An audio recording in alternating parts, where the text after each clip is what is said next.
তিন কবুল বলে তো বিয়ে হয়ে গেল, স্বামী জানে না স্বামী কাকে বলে, স্ত্রী জানে না স্ত্রী কাকে বলে, স্বামী জানে না আমার কর্তব্য কি, স্ত্রী জানে না স্ত্রীর কর্তব্য কি।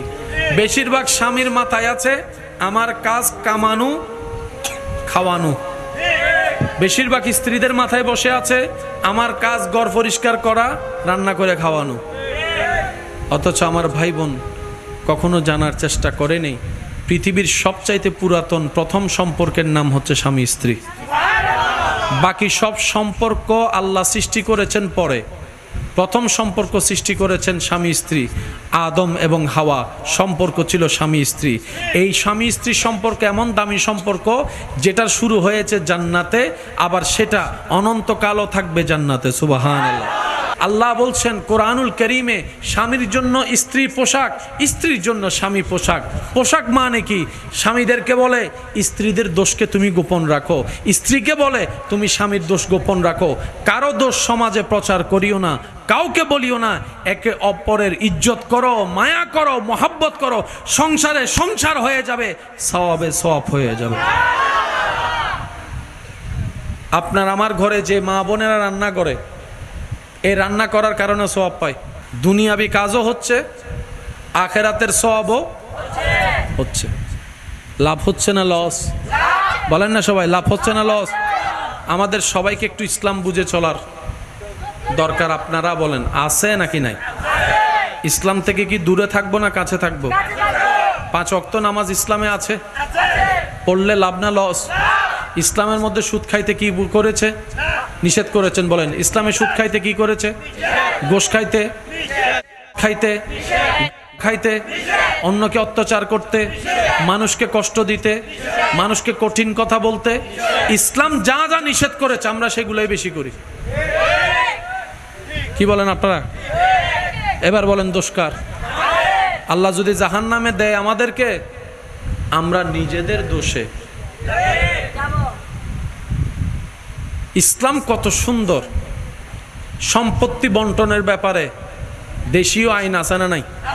কিন্তু ইসলামের ফরায়েজও, ইসলামের মধ্যে ফরায়েজও, আমরা বেশিরভাগ মানুষ ফরায়েজ দিয়ে সম্পত্তি বন্টন করতে জানি না, যার কারণে বরকত হারাই ফেলি।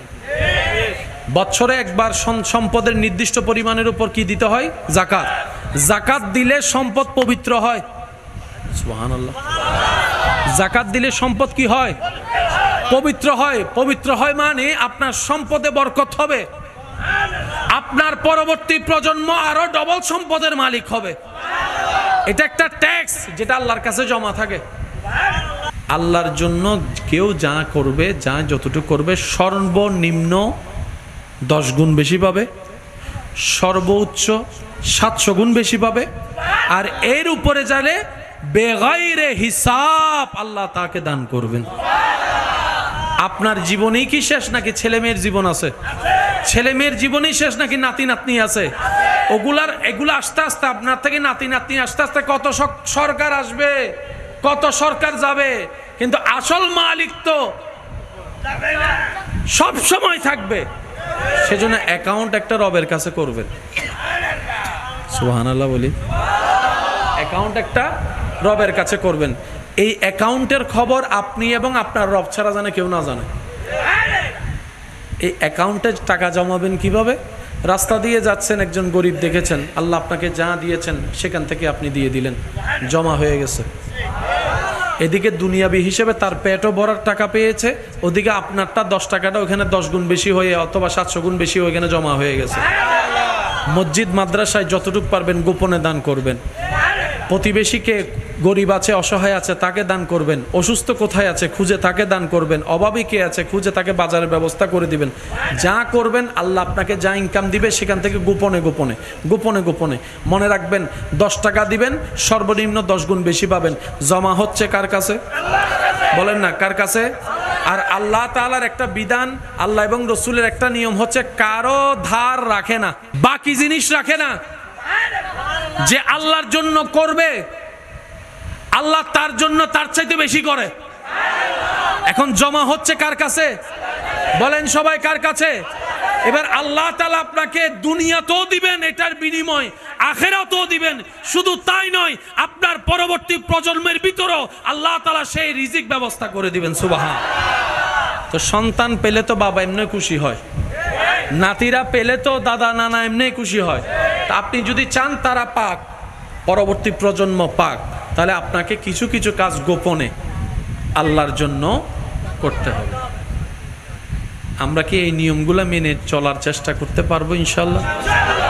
আর একটু মহব্বতের আওয়াজে আল্লাহ তাআলা আমাদের সবাইকে নেক আমলের সাথী হয়ে থাকার তৌফিক দান করুন। শেষ ভালো যার, বলেন বলেন সবাই বলেন, শেষ ভালো যার। আজকের এই মাহফিল থেকে আমরা অন্তত এতটুক বুঝটা নিয়ে যাব, ইসলামের যতটুক জানি অন্তত এতটুক যেন আমরা পালন করতে পারি। কি বলেন আপনারা? যতটুক জানি ততটুক যেন পালন করতে পারি, আর যা জানি না তা জানার চেষ্টা করব। আমরা তো এক লাফে আর গাছে উঠতে পারবো, একটু একটু হলো পরিবর্তন যদি করতে পারি, এই একটু একটু